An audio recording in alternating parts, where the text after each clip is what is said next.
Today I want to talk to you a little bit about UPSC preparation, specifically prelims preparation. Most of the today's talk is oriented on prelims exam, which you have in the coming 45 days. കഴിഞ്ഞ ഒരു video ഞാൻ ചെയ്തപ്പം അതിൽ കുറെ പേര് അവർക്ക് English അറിയില്ല, മലയാളം അറിയാത്തതുകൊണ്ട് ഇംഗ്ലീഷിൽ പറയണമെന്ന് പറഞ്ഞിട്ടുണ്ടായിരുന്നു. അതുകൊണ്ട് ഇന്നത്തെ വീഡിയോ ഞാൻ ഇംഗ്ലീഷിലായിരിക്കും ചെയ്യുന്നുണ്ടാവുക, so that it can even other language student can understand. So basically, I'll just give you a summary of what I'm going to talk about today. Firstly, I want to tell you why you should write the UPSC exam, the right reasons. Secondly, what you should do when there is hardly 45 days for the prelims. Then what you should do while you are in the exam hall giving prelims. And previously, in one of my videos, I had talked about intelligent guessing, and a lot of people wanted to know what intelligent guessing is. So I will discuss a couple of questions from previous year UPSC paper and show you how to intelligently guess the answers. So I have a request. Please download 2018 UPSC question paper from the UPSC site Set A. Please download it in the meantime. After about 10-15 minutes, we'll be discussing the question paper. So that's pretty much it. Firstly, I want to tell you why you should write this exam. Okay, so there are different motivations for a person to come to UPSC civil service. Firstly, it is the desire to bring a change in the society. So that is what drives a lot of us. Secondly, people are attracted towards prestige. People are attracted towards the power. Because I've been in this field for around 4-5 years, I've seen all types of candidates. So this is also a motivation. Thirdly, there are people who come out of parental pressure. So it doesn't matter what your motivation is other than parental pressure. So if you're in this exam because you're some of your like if the only reason is because somebody else wants you to write this exam, please don't write this exam, because it will be very difficult to clear this exam unless you are motivated from the inside. And other reasons are valid. It's fine. I'm not going into the morality. Just make sure that you are motivated from inside, that you are the source of your motivation to write this exam. Otherwise, you'll be wasting years. You will not be clearing this exam. Secondly, I want to talk to you about what qualities UPSC is looking for in a candidate. So you should have the understanding what post you are aspiring for when you're giving this exam. You're not writing a clerical exam or a bank exam. You want to be, most of you would want to be an IAS officer or an IPS officer or an IFS officer. So and there are other central services also. So these are basically leadership roles. Okay, so what qualities a leader needs is quick decisions, proper risk analysis. Okay, and the idea to be analytical in his or her approach, etc. So it is not a test of memory or recollection, unlike many other examinations. So if you are from Kerala and you must have written PSC examinations, if you look at a PSC exam paper, and if you look at the UPSC preliminary exam paper, you will find a lot of difference. For example, in the PSC exams, you will be quizzed on years. What year did this incident happen? Or who was the king when something happened, etc., etc. But in UPSC, it's not blind by hearting. You cannot clear this exam only by hearting some facts. That is not what UPSC is looking for. UPSC is looking for an analytical ability. Okay, so there will be questions. So if somebody is completely unfamiliar with UPSC, please look at the UPSC prelims question paper. You have questions with multiple lines, multiple choices, and then you have to choose from among. So I'm not talking about the answer choices like MCQs. In the question itself, there will be multiple sentences, and you have to read those sentences and arrive at the question, arrive at the answer. Okay. So, another thing that is tested in the prelims exam is your ability to be calm under pressure. Okay. So, why I told you this is because in the UPSC exam paper, in the prelims paper, out of 100 questions, there will be 5 or 6 questions whose answer nobody knows. Okay, it will be very difficult even for the experts to answer these questions. So, UPSC, I feel they have placed that question there because they want to know whether you are intelligent enough to leave this question or not, or whether your risk taking is you're just not it's not an intelligent risk. You're just blindly attempting questions. So this 5-6 questions will get you negative marks. Okay, so there are some 5-6 questions in the paper which will be too tough, and you should leave those questions. um, Secondly, there will be questions whose answers you don't know at the first instance, but if you apply your knowledge that you already have, you will be able to derive these answers. Okay, I will demonstrate this when we discuss the question paper.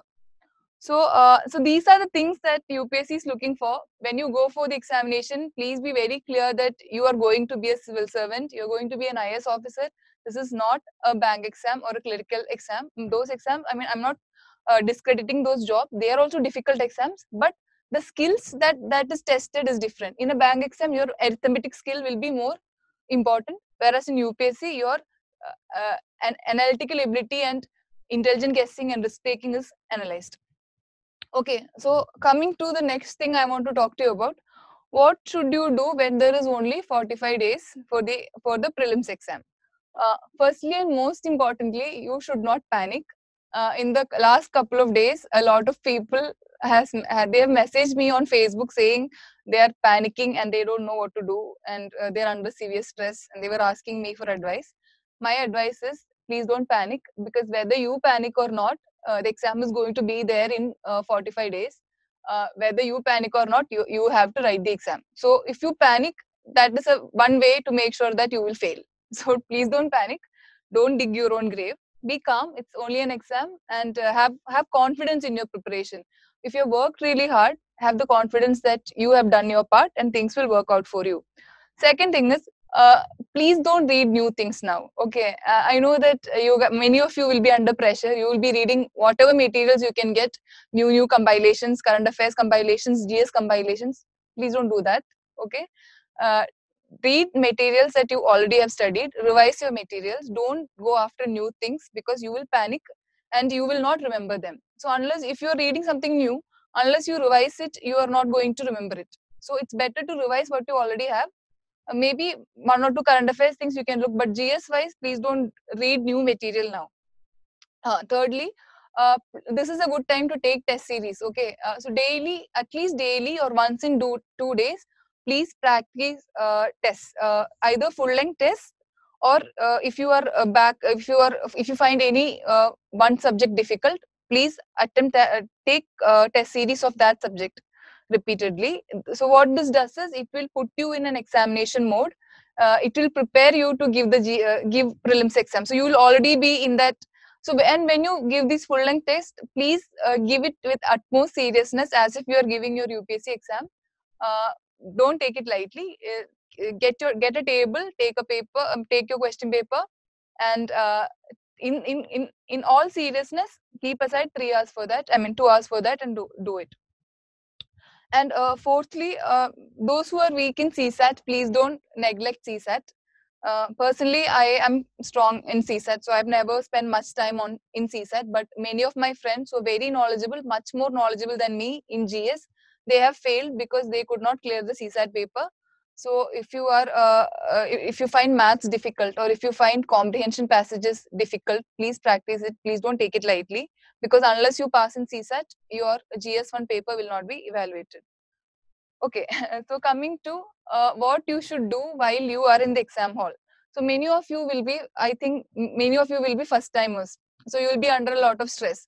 When you go there, when you're giving this exam after 1 year of preparation, you're going to feel that heat. Okay. Uh, so firstly, when you enter the exam hall, please be calm. Know that if the paper is difficult for you, it will be difficult for everybody else who's with you in that room. Okay, so have that confidence in your preparation. If you have studied really hard, if it is tough for you, it is going to be tough for everyone else. Secondly, so this is, I'm just telling you what I did. It might not work for you, so please find out what works for you. I'll just tell you what I did. uh, so what I would do is, I will not, there are some people who parallelly shade the OMR as and when they do the questions. Okay. um, I don't do this. I keep around 30 minutes in the end for shading, and I shade in the OMR.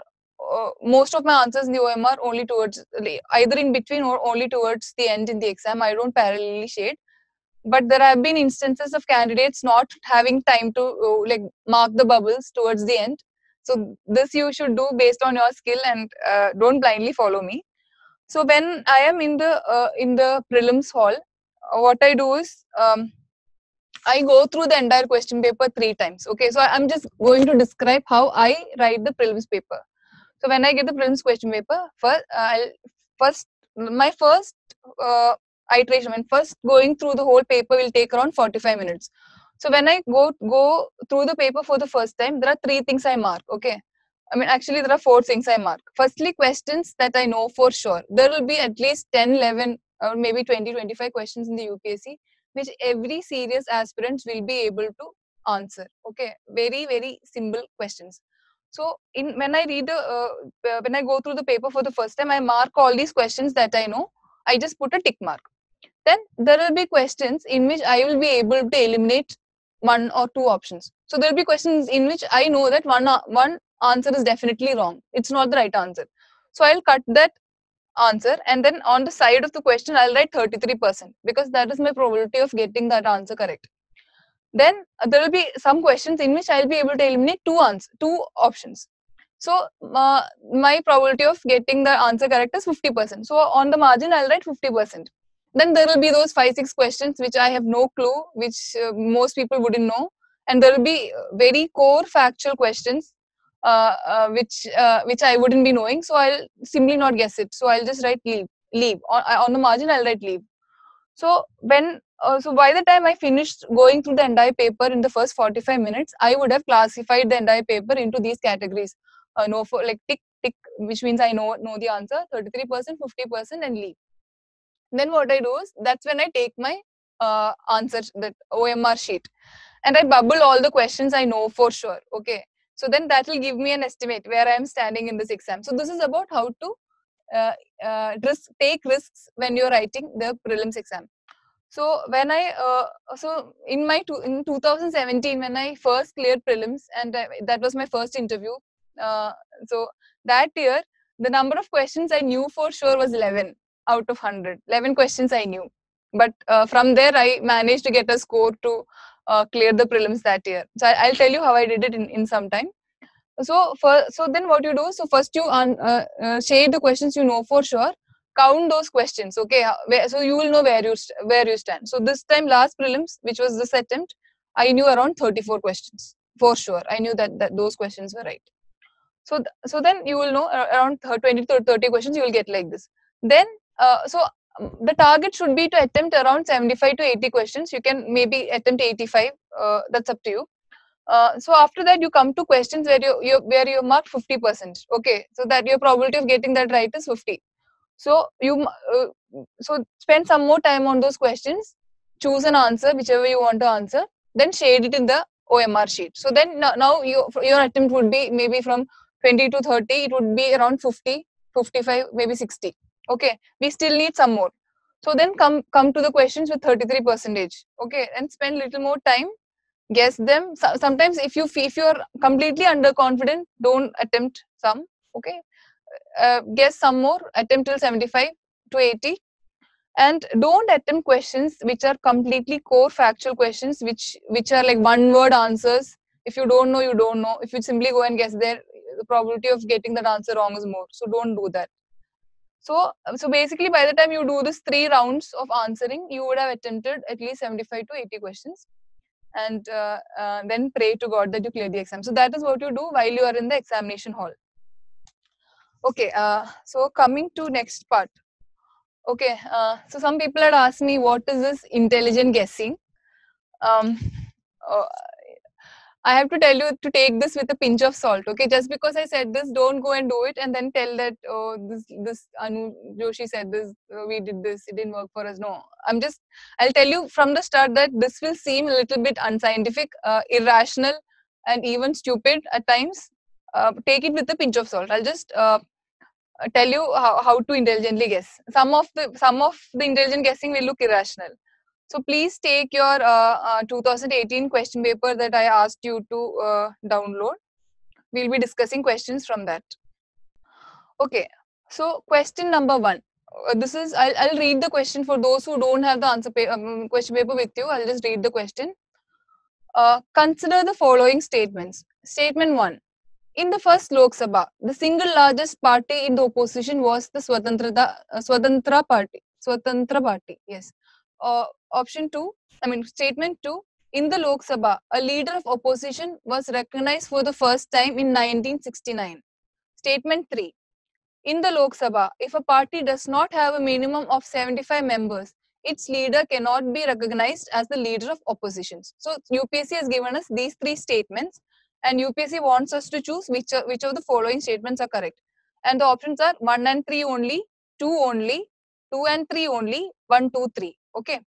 So when you look at this question, statement number 1, you might not be knowing. Many people might not be knowing this. I didn't know this when I wrote this paper. In the first Lok Sabha, the single largest party in opposition was the Swatantra Party. You may or may not know this. Okay, so forget that statement. Statement number 2. In the Lok Sabha, leader of opposition was recognized for the first time in 1969. I didn't know this, so leave that. Statement number 3. If a party does not have minimum of 75 members, its leader cannot be recognized as leader of opposition. So this is a 2018 question paper.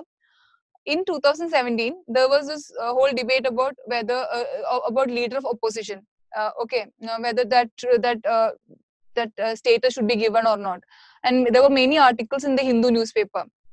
And if you have read Lakshmikant and if you have been following current affairs, you will know that 10% is the quorum that is needed to see a party as opposition party and give that opposition leader designation. Okay, so you know that in the Lok Sabha there are around 545 seats. 10% of that is 54. So the statement 3 is definitely wrong. So it is not. So we can, from common sense and our knowledge in current affairs, we can eliminate option 3 as wrong answer. So, and when you eliminate option 3, so you don't, so my point is that you don't need to know option 1 and statement 1 and statement 2 to get the answer for the question. If you simply eliminate option 3, you have the answer. The UPSC has given the answer options like that: 1 and 3, 2 and 3, 1, 2, 3. So if you know that 3 is wrong, that leaves only B, 2 only. Okay, so that is how you guess it. I didn't know the first two statements either. I knew that 10% is needed and 545 is basic knowledge that all UPSC aspirants should have. Okay, coming to second question. I'll be discussing only a couple of questions, not the entire paper. This is a question from Science and Technology. Which of the following leaf modifications occur in desert areas to inhibit water loss? Okay, that's the question. First, hard and waxy leaves, tiny leaves. So first is hard and waxy leaves, then second is tiny leaves, third is thorns instead of leaves. So just think about what plants grow in the desert. Cactus. Cactus has hard and waxy leaves. It has thorns instead of leaves. So 1 and 3 is definitely right. And in the options, the D is the only option which has both 1 and 3 given in it. And generally, this I will tell you, this will seem a little bit irrational. Generally, for science and technology question, it will be all of the above. Most of the options given will be, generally it will be correct. Okay, so if you are let's say you are 50%, you are in a science and technology question, you have eliminated two options, and then if you are at 50%, and after two options that is in front of you, one is all of the above. At that time you can take the risk. Don't blindly go and mark all of the above for all science questions. That's not my point. So when you are in a dilemma, you can apply these small irrationalities which we have found through trial and error. Okay, coming to question 3. Okay, this is a little bit big question. I'll just read it out. As per the NSSO 70th round situation assessment survey of agricultural household, consider the following statements. Okay, NSSO 70th round of some survey. First statement: Rajasthan has the highest percentage share of agricultural households among its rural households. Okay. Okay, I didn't know whether that was right or wrong. Anyway, that is a statement. Second statement: out of the total agricultural households in the country, a little over 60% belong to the OBCs. Okay, so that is the second statement. Third statement is, in Kerala, a little over 60% of the agricultural households reported to have received maximum income from sources other than agricultural activities. Okay, so I'll tell you another irrationality another unscientific principle about the UPSC prelims paper. Generally, when there are multiple statements, and if there are two statements with facts, okay, in any two statements, they've given you years or numbers or some kind of facts, there is a chance that one of these statements will be wrong. This is not a hard and fast rule. This is not every time, it's not like every time it will all be wrong, but there is a slight probability that one of the answers will be wrong. Um, so, see, I didn't attempt this question when I gave this prelims, this year's prelims. And don't attempt this type of questions unless you're absolutely desperate. Let's say you have exhausted everything, you have attended only 60 questions, somehow you want to push your attempt to 70 or 75. At that desperate point, take these kind of risks, otherwise just leave it. So in that statement 2 and 3, okay, take 2 and 3. 2 and 3 are generally the statements with in both the statements they have given facts. First statement says little over 60% of OBC, I mean agricultural households in India belong to OBCs. So there is no way of verifying this unless you know it. In Kerala, next statement, in Kerala, a little over 60% of agricultural households reported to have received maximum income from sources other than agricultural activities. For a person who's generally who has some general sense, they will know that Kerala is a service-led economy. If you are a Keralite, you know that the percentage of families engaging in agricultural activities is not very much. No, I mean, even if they are agricultural households, they will definitely be having some kind of other income. If you are a person who is living in Kerala, then you will be knowing this. Even otherwise, you can guess it because it's basically a service-led economy. So there is out of these two statements, the higher probability of being correct is for statement 3. Okay, so you can eliminate statement 2. This is very high risk. Do this only if you are completely desperate. And the answer to this question is correct. It is 1 and 3. Statement 2 with the 60% of agricultural household, that OBC, that statement is definitely wrong. Answer is 1 and 3. Okay, now we'll come to question number 4. Question number 4.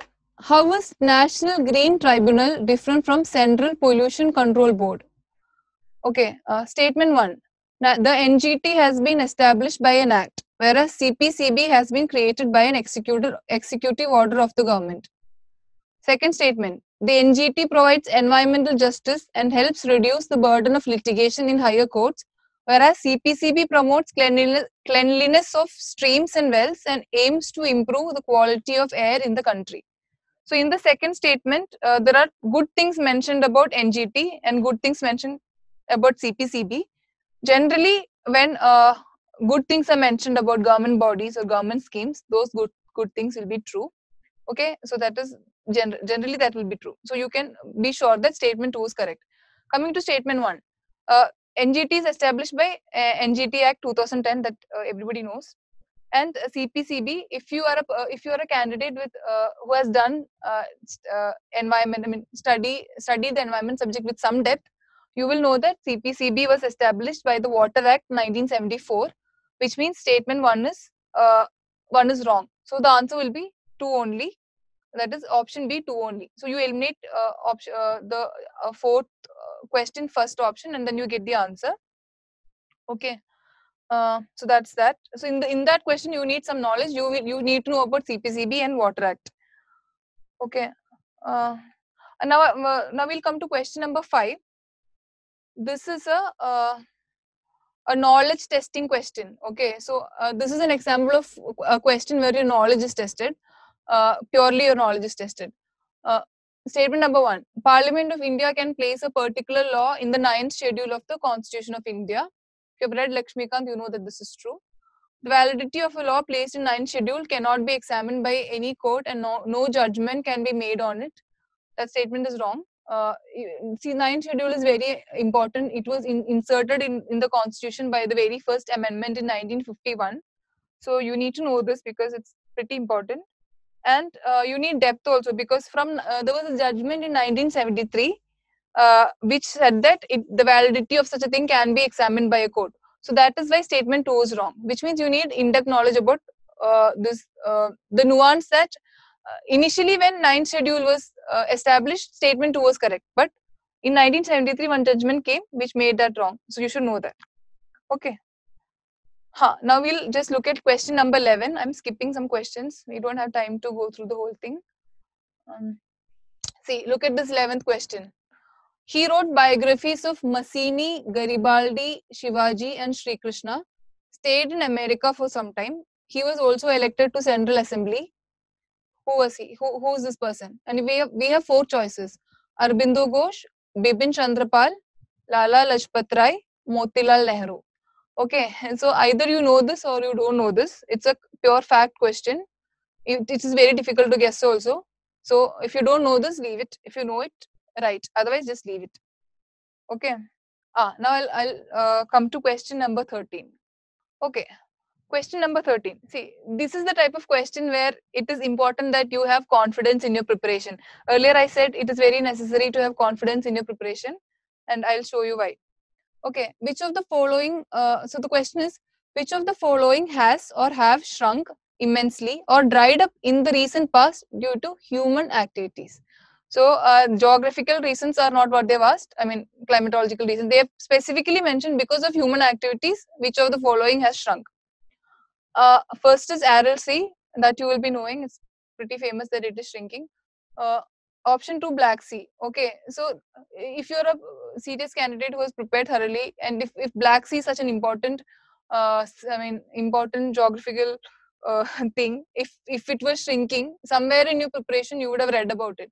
Okay, if you have not read about it, it's probable that it is not shrinking.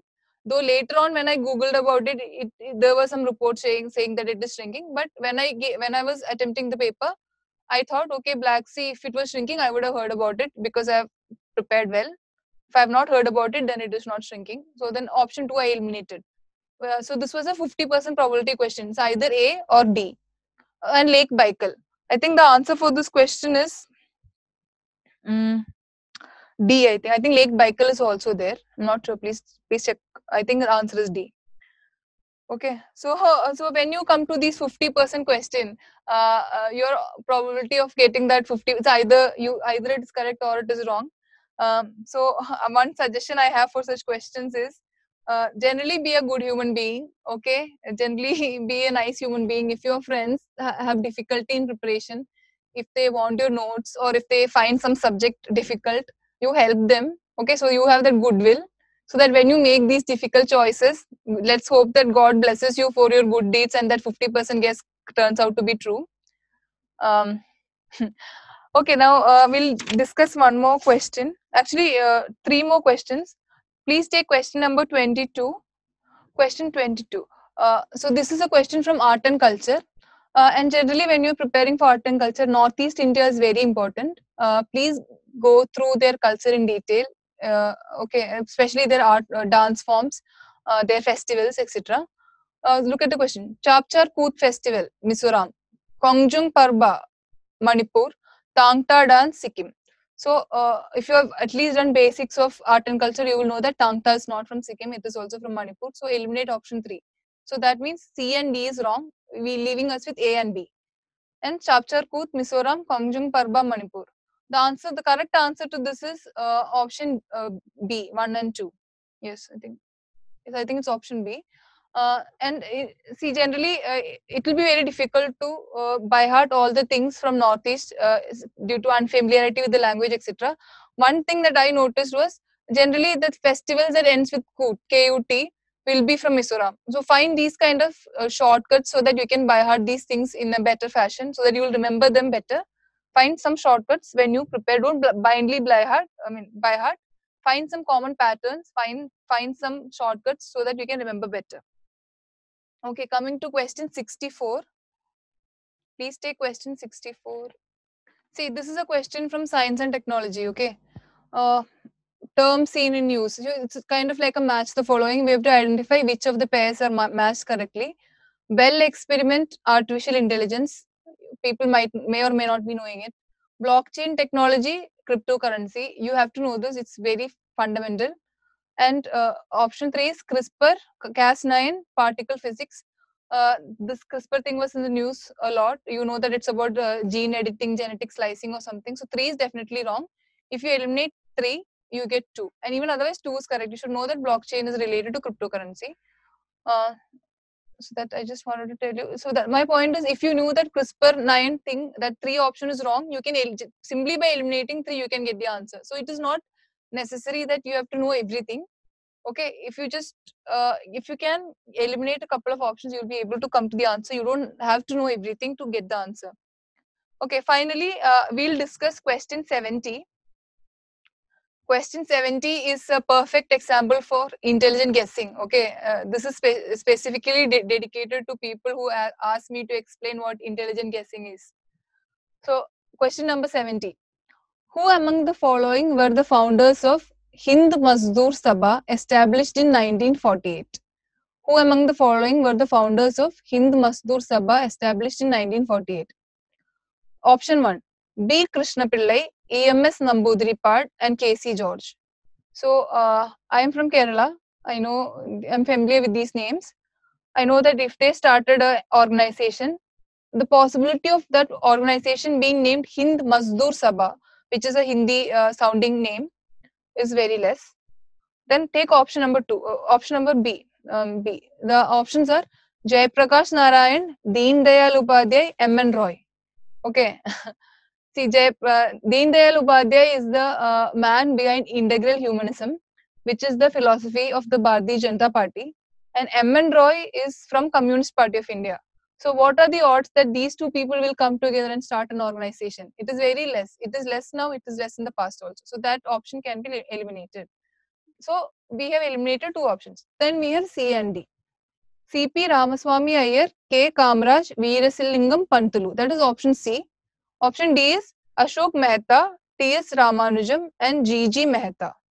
So again, option C is, this is also risky. I'm telling you, there's an element of risk. Might not work all the time. Take this with a pinch of salt. So I thought, so when I was doing this question, I thought C.P. Ramaswamy Iyer, K. Kamaraj. So I eliminated the option 1 and 2.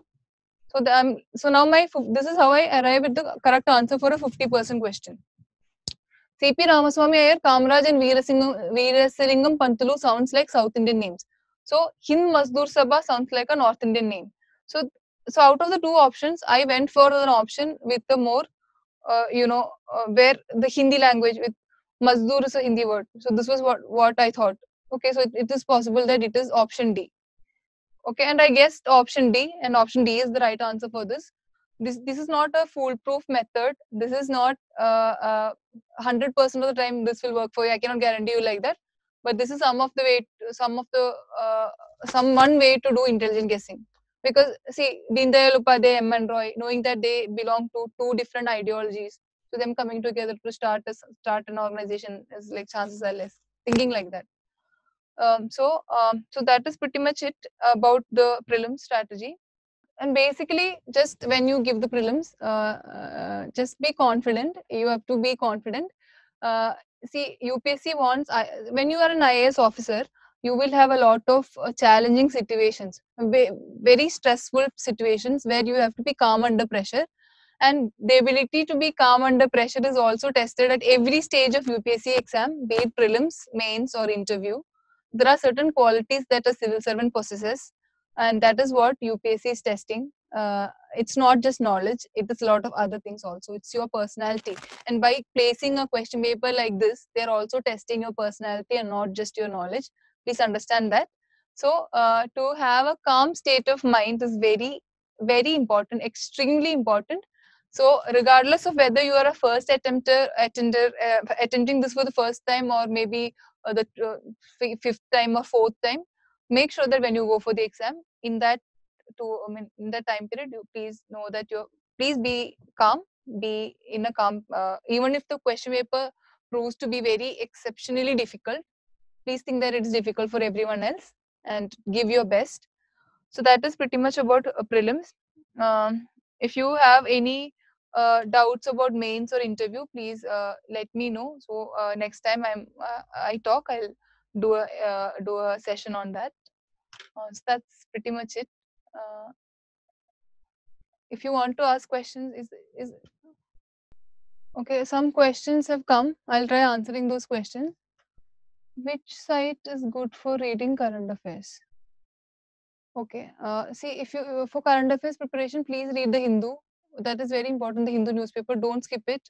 And for site, personally, I have not used anything. There are many several sites like GK Today, Insights, and many other things that my friends I know they've referred it. What I did was I read the Hindu newspaper. I read one compilation. Okay, you just read the Hindu newspaper, read any one compilation, so that in the compilation they would have covered other newspapers also, like Business Line, Indian Express, etc. So just read Hindu and read any one question paper. I mean, a compilation. So that is enough for current affairs. I don't know which sites are good. Some people look at GK Today. I have personally not used it, so I don't know. Ma'am, would you please talk about your note making strategy? Okay. See, my note making strategy is very old school. Basically, there is no real strategy. So what I used to do is I had two books. Okay, so one for prelims and one for mains. So when I read the Hindu newspaper daily for prelims, I would note down facts like if they have published any report or if any new species has been discovered. Such factual things I used to write down in the note. People, you can do this digitally also. You can use Evernote. That is a smarter way of doing this.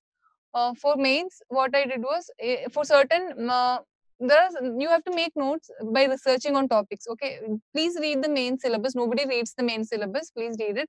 Read the syllabus. They have specifically given topics in that. Read those topics. Under every topic, please prepare at least 5 points. Use the internet. Make notes, personal notes, and use the internet and make at least 5 points for every topic under the syllabus for your mains examination. Um, and from within the Hindu, whenever there is a good article, I had different folders. Okay, this is very old school. This is an old school way of doing it. I used to cut those articles and put them in. I had one folder for each subject, and I used to highlight it, underline it, and put it in those folders and revise it later on. Add points from this to my personal notes, which I used to make by referring the internet. Okay, next question. Ma'am, after how many readings have should we start note preparation? I generally make notes. See, I don't make notes from Spectrum or Lakshmikant because that is as concise as it gets. But from other books, if you want, you can make notes. What I generally do is when I read a new, let's say textbook for the first time, I highlight and underline it. Next time I read, I mostly read the highlighted parts. Sometimes, if I have to make any notes from NCRTs, you can note down important things so that you don't have to read the whole thing again. That you can do in your second reading. First is generally read the book so that you have a general idea about the subject. Second time you read it, you can make notes. Ma'am, which is the best monthly current affairs? I have used Focus Magazine of Rouse. That is very good. And then Ignite, that is also good. That comes before the prelims and mains. That's also very good. Should we prepare the same notes or different for prelims and mains? Current affairs definitely different. Okay, mains current affairs requires analysis, opinions, and perspectives. So you even names of thinkers. I have actually written newspaper. The people who write regularly in the Hindu, like Shiv Vishwanathan. I actually wrote his name in my mains answer paper. So you need analysis, so you need more content, so that you need to do separately. For prelims facts, you need to make separately. For GS subjects, I don't think that you need to make these separately. You can just use the same thing. Can we get UPSC books in the market? Yes, you can get UPSC books in the market, and you please join Telegram. And there is a site called a site on the internet called Free UPSC Materials. Many of the books, many of the resources you can get there, including test series. You can find these in these places for free. Okay, or just join test series, and you can, if you can afford it, join it, and you can pay institutes and get it. And the core books you have to buy, like Lakshmikant, Spectrum, and all. You can find it even on Flipkart and Amazon. Please buy it from there. Suggestion for BA second year student: enjoy your college life. That is my suggestion. Seriously, BA second year, you just enjoy your college life. After your third year, take a year off and prepare, because college life is not going to come back. So that's my recommendation to all people who are still in the college or in school. Enjoy this time of your life. This time of your life is not going to come again. After that, take 1 year off and prepare for you. How far do you think laptop is helpful for a civils aspirant? Laptop was helpful. See, as I said, most of my preparation was based on notes and like in old school style. But I used to use the laptop to browse internet. So it is it is good. Many so if you are somebody who uses Evernote, your life becomes a lot easy because if you write down in actual notebooks, you have a bundle of books to carry wherever you go. But if you're using a laptop, you can store lots of data in the laptop. So if you're moving places or shifting coaching centers, you don't have to carry the entire book which is there in the laptop. So I would say laptop is it's a good resource. Ma'am, could you please say the standard books for all subjects? I have actually shared a book list on Facebook. Anu Joshi is my name. Please look at the Facebook. We have so many subjects. If I list out standard books, it will take a long time. Okay.